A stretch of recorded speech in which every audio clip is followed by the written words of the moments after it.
I can never be depressed if I never slow down. Speed is extremely important. Speed defies gravity. How does a plane fly through the air and defy gravity? Speed. It's moving too fast to fall. If you're always attacking life, if you're always doing things, if you're always making more money, if you're always traveling the world, doing this, doing that, new car, here, there, new podcast, meeting James English, boom, boom, boom. If you're always doing things all the time, unhappiness can't catch you. But I also know that speed is a fantastic way to be happy all the time. I'm always looking forward to something. I wake up every day excited. I'll go do this today. I'll go do this today. I'll go do this today. And I very much live my life in a frame of, no, I have to do this. It's very much I get to do this. We don't live in the real world. We are living in a reality where we're told stories and narratives that aren't true, where they try very hard to distract us with garbage. Rihanna. I have nothing against Rihanna. Like, I don't know her. But when I see a concert and I see hundreds of thousands of peons standing amongst peons. What are they? Peons is the people who go to these concerts. Right. Peon means peasant. Standing at, because this is an education in language. No, but they are peasants because they're acting in a peasant way. They're acting like peasants. Hundreds of thousands of people in a crowd looking up at somebody like they're God, jumping up and down for hours on end. You're a peasant. You're a peasant. And your life's shit, and you have no achievements, no money, you're depressed, but you're distracted. I am a feared competitor in anything I do. Anyone who's up against me at anything is going to feel a degree of nervousness just because it's me. It doesn't matter what it is. If you say, look, you're going to go learn how to play piano, and you're going to play against someone else who's never played piano, and you're going to learn, and that guy's Andrew Tate. You're going to be like, oh, for fuck's sake. I can't even play piano. But part of them is going to be like, oh, not Tate. Even though I have no piano experience, because they just know me. They know my mindset. They know my determination. They know I'm stubborn. They know I don't quit. They know I'm going to win. That's just who I am. So I've constructed a mental model that allows me to be competent and to always succeed. And that's how I've come to the conclusions I've come to. And I truly, once again, don't understand how people go through the world with any other mental model. I get asked all the time, well, what do you feel? Or what about happiness or depression? That doesn't even... How I feel doesn't cross my mind. I don't know how else to explain it. There are days where I'm pissed off or sad or happy. It doesn't cross my mind. It's just like I woke up, whatever mood I happen to be in, I have things I need to do. It's a busy day. Zuby's here soon. I need to go training before he gets here. I had a meeting with the bank at 7:15 a.m. I have shit to do. Like, I didn't cross my mind if I was happy, sad, excited. I just had to work. There's very few things in this life we actually have any control over. Let me tell you the fact, the number one facet. With G mindset, your life is never going to be worse. If you walk through the world believing you are the man, you wake up and look in the mirror and go, I am the man. I am the man. There's no one on this planet who can do. I couldn't do if I put my mind to it. There's another thing that a lot of people make a mistake with when I talk to them, like, I have to go to work today. Change your language. I get to go to work today. Imagine you had no job. Be worse, right? Because otherwise you wouldn't be working. So you get to go to work. I have to fix the car. At least you have a car. You get to fix your car. Most people don't got one. I have to go get the kids. You get to go get the kids because you have these beautiful children who love you.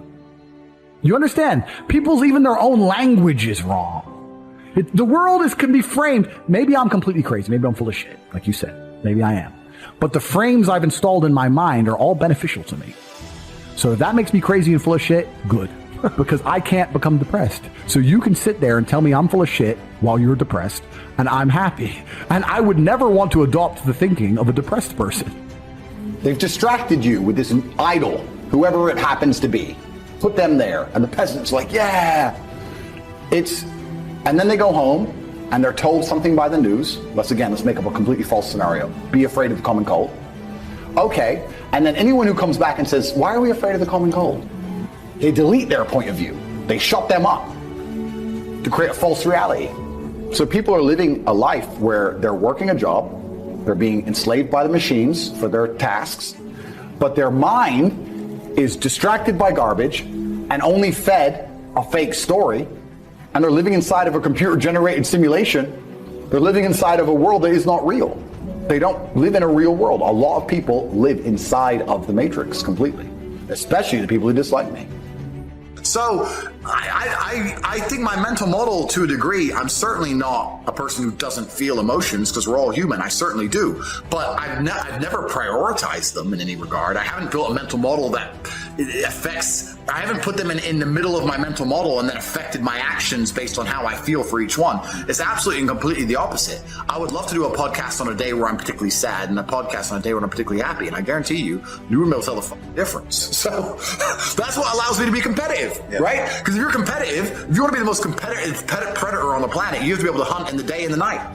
You have to be able to do both. You have to be able to perform when you're happy and sad. You can't only be able to perform when you're happy. You can't only go to the gym when you're motivated. You can't only be a competent person when your life's going well, because when your life's not going well, you're no longer competent. Then you're going to lose to people like me. And it's player versus player. If you're the kind of person who can only do well when you're happy and you're competing against someone like me who can do well all the time, guess what? You lose. So my mental model, the answer is most of my opinions are just based around constructing a mental model that allows me to be brutally competitive. It's why I say depression isn't real. I've argued this point endlessly, and I try and explain to people, but they're not smart enough to understand that I don't care if I'm wrong. I don't care. I get it. I am more competitive as an individual if I don't believe I can become depressed. So I don't give a fuck if I'm right or wrong, because no matter what bad happens to me in my life, even if, heaven forbid, the worst things on earth that could happen to me, I could never become clinically depressed, because I would never self-diagnose myself as clinically depressed, because I don't believe in it. I believe that I am currently sad, but I have work to do, and eventually I will feel better. People will shield laziness with anything. No one wants to admit they're lazy, so they'll shield it with disbelief. That's a scam. Or I don't work hard, I work smart. Bollocks. More cover. For just anything it takes to say, I don't want to work. Do you believe in that? Work smarter, not harder? I believe in both. Yeah. But there's a time when it comes to work smart. And most people are trying to do the smart work before they do the hard work. It's kind of like talent, right? You don't notice if you're talented at something until all the hard work's done. Yep. I could be the most talented tennis player in the world, but I don't play tennis. So if I go down the tennis court, Joe Schmo's going to smoke me. I don't get to see my talent until I've worked so hard that I'm in the top 1%, and now I'm beating them because I have some God-given gift. Yeah. You understand? Yeah. You have to do the hard work first. If there's no hard work, there's no smart work. So someone's going to sit there and go, I work smart, I don't work hard, so I only have to work an hour a day. If working smart gets you a lot done in an hour a day, then you should work smart for 12 hours a day and get 12 times the work done. I will never get to a point of absolute desperation and kill myself, because I'm never going to get to a point of hopelessness, because I don't believe in the idea of hopelessness. You cannot try and make me adopt thinking that will reduce my competitiveness as an individual. So I don't give a f- if I'm wrong. I don't believe in it.